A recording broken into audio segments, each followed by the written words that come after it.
I think whether you're in A&E or in medical wards or intensive care, the pressure at the moment is just unbelievable. It's like firefighting at the moment. You're in A&E, I was there yesterday, and as quickly as you're seeing a patient, another one's coming in. You've also got the issue where we've got more patients coming into the hospital than we have leaving the hospital. So there's a backlog of places. There's not enough beds. It's hard. We probably won't process it for a while. You try and push down at least some of your emotion. You kind of put everything back to the back of your mind and focus on the job in hand, because ultimately, you know, if we become too emotional, if we really get impacted by what we're seeing, we can't treat the next patient as effectively.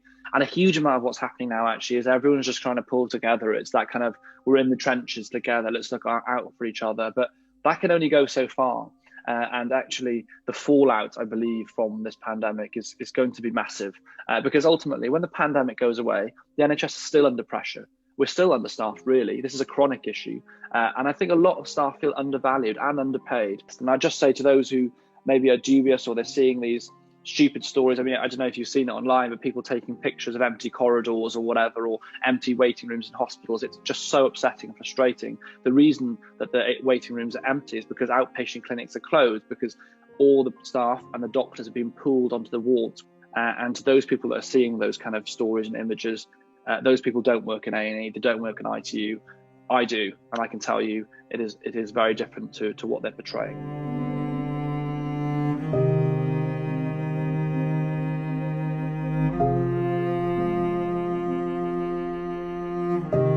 Clear was 19 years old. He had a place at medical school due to start in about 3 or 4 weeks' time before he passed away. He was a very kind, young boy. He's very driven, very intelligent, and I think he would have been really, a really great doctor. Actually, he was very passionate about health, and he was just a naturally caring and sensitive person. So to lose him, it's very painful. He's 10 years younger than me. He was a mini me in many ways, really. He loved his cars like I do, and so it's a gap in me that will never be filled, and something that's really ignited a fire in me to want change. We need to change the curriculum so that mental health is put alongside maths and English and other subjects. It's really important that we give it the level of respect and the level of focus that it deserves.